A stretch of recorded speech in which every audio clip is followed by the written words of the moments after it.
Aerobars are easily my favorite component on a tri-bike. They're really what makes a tri-bike what it is compared to a road bike, a gravel rig, a hybrid, or something else. And Aerobars have evolved dramatically over the past couple of decades. Today, let's take a look back at where Aerobars have been, where they've come to today, and where they might be headed in the future. Hey everybody, Nick from TriRig here. When triathlon was first born, the sport was adapted from road cycling. When the first true triathlon geometry bikes were manufactured with their steeper seat angles and longer front center geometry, they were still made from round alloy tubes. Aerobars were just clipped on to basic pursuit bars and always slammed directly on top of those bars. It took years for the industry to adapt and begin to manufacture thoughtful products with positional adjustment of the arm cups and extensions independent from the base bar itself. In the late 1990s and early 2000s, innovation in the triathlon space was largely driven by the time trialing space, specifically Tour de France teams during the Lance Armstrong era. But during that era, technology tended to be developed for the benefit of a very small number of riders, sometimes just one. And while that technology might have eventually made its way out to the general public, it was often ill-suited for the vast array of body types and ability levels found there. One of the bars I really wanted for a long time was a Bontrager bar that was made for the early Trek Speed concept prototypes. I loved the look of this bar, its simplicity and its elegant cable routing. It looked great on the pros and it accommodated their, just get as low as you can position philosophy of the day. But looking at that bar with the benefit of today's knowledge, I wouldn't take it if somebody offered it to me for free because it's completely unusable for modern bikes and modern positions. Very slowly, starting in about 2010, manufacturers finally started to realize that extensions really needed independent adjustment from the base bar. Dual pedestal systems finally started coming out. They were horrendously complex and sometimes required a dozen or more bolts just to make a single change to stack. But eventually the market made clear that smart, aerodynamic, but still user-friendly bars are really important. We at TriRig pride ourselves on exploiting this particular need with a range of cutting-edge products, which continue to be at the very front of the sport today. But let's get in the time machine and take a look back at a few typical setups from yesteryear alongside a few of the best setups today. Talk about what makes them different and where we might be going from here. And we're going to start with something a little bit personal to me. These are some of the first Aerobars I ever owned. These are the Head Flip Light Carbon S-Bend clip-on bars, and they're being clamped to a set of Bontrager Race X Light base bar. But the clip-ons themselves, this was the first time that you could purchase an S-Bend extension anywhere. I was really excited about these at the time. I really thought they were going to provide this massive ergonomic difference compared to J-bends, which were the preference at the time. And to be honest, I really did love them. I loved that you could sort of lay your hands flat rather than being forced into kind of a raised fist position. I really liked that kind of laying down pistol grip position, as Dan Emfield called it at the time. And I still think it's great to have different types of shapes for different reasons. But these were some of the first ones I ever owned, and they really do demonstrate the fit philosophy of the time, which was, well, Aerobars just go right on top of base bars. Why would you need anything different from that? And generally they were put horizontal like this. Only the weirdos like Levi Leipheimer and Floyd Landis were doing anything with tilted up positions, and a few other riders as well, of course. But that was sort of the ethos of the time. Flat, low, horizontal, lay your arms down, the end. That's one example of what people looked at the time. If we go over to, this is one of the bikes I rode back then. This is now a felt bayonet bar, and it uses, again, sort of the same philosophy. You can see the extensions come out directly from the center of that Aerobar, and there's not a lot of room for adjustment anywhere. These pads came with this one riser that went up about 20 millimeters, and I think it had a lower riser that went up 10 millimeters. And those were your two options. You want to go higher? Well, you need a different stem, my friend, and that's your only way to do so. Yes, the bar can potentially tilt upwards, but then your whole aero wing is going to tilt upwards as well, probably causing a lot more drag and not working as the manufacturer intended. So everyone was just sort of laying horizontally at the time. Now we fast forward a little bit, we see the Trek Speed concept bike. This one, of course, is set up with that same sort of philosophy at the time, but at least this now has independent stack for the extensions, separate from the base bar, as well as finally the ability to tilt.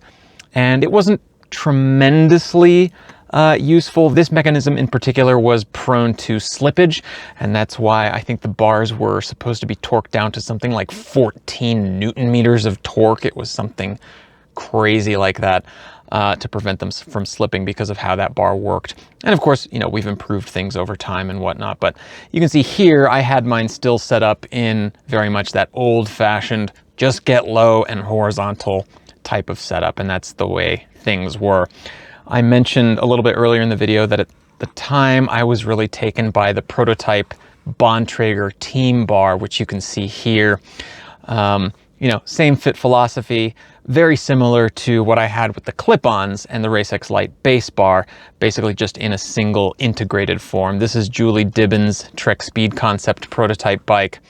I thought this thing was the coolest thing ever. It was a very cool look, but you know, again, it's sort of just stuck in place. You're not going to do any adjustments whatsoever. Maybe a little bit of reach and roll on the extensions, but that bar is going to sit where it sits, and that's kind of it. This is kind of an anomaly. It's a little bit of halfway in between the world of yesteryear and the world of today. This is Levi Leipheimer's Trek Speed Concept bike, and as you can see, he has some custom pieces on his arm cup, as well as custom extensions built to give him a lot more rise and effectively tilt his arms upward. Levi was one of the guys who experimented with these higher positions. His position was actually quite a bit more like what we'd see today. Not quite, but in that vein, which is bring the hands up as close to the head as possible. And that essentially is going to mean tilting upwards. This setup in particular isn't crazy tilted, and I believe at the time they were starting to crack down on height differentials between cups and extensions.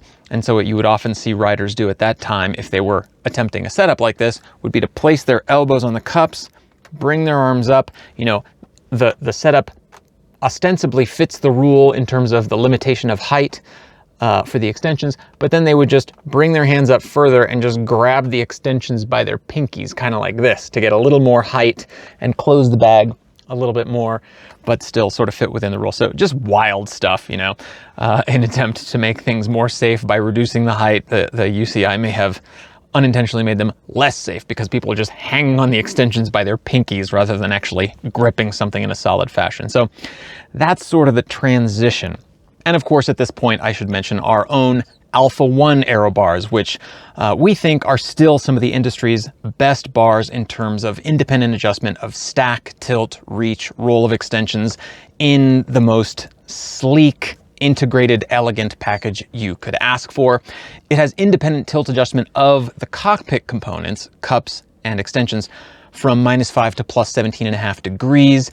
It allows independent stack adjustment of that area as well, continuously from flat to up to 100 millimeters and more. And we're always doing constant minor improvements to this system. We've introduced a couple over time, and we have a couple more coming in the near future.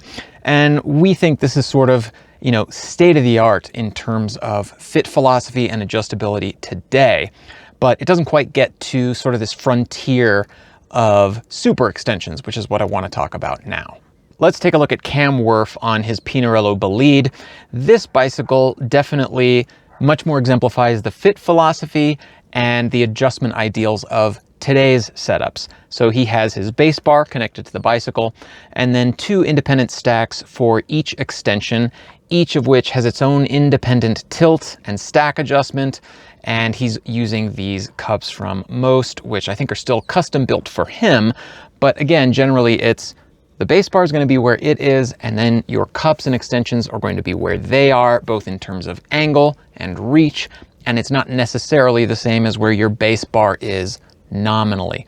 That's sort of the ideas that have been percolating and developing over the past decade or so.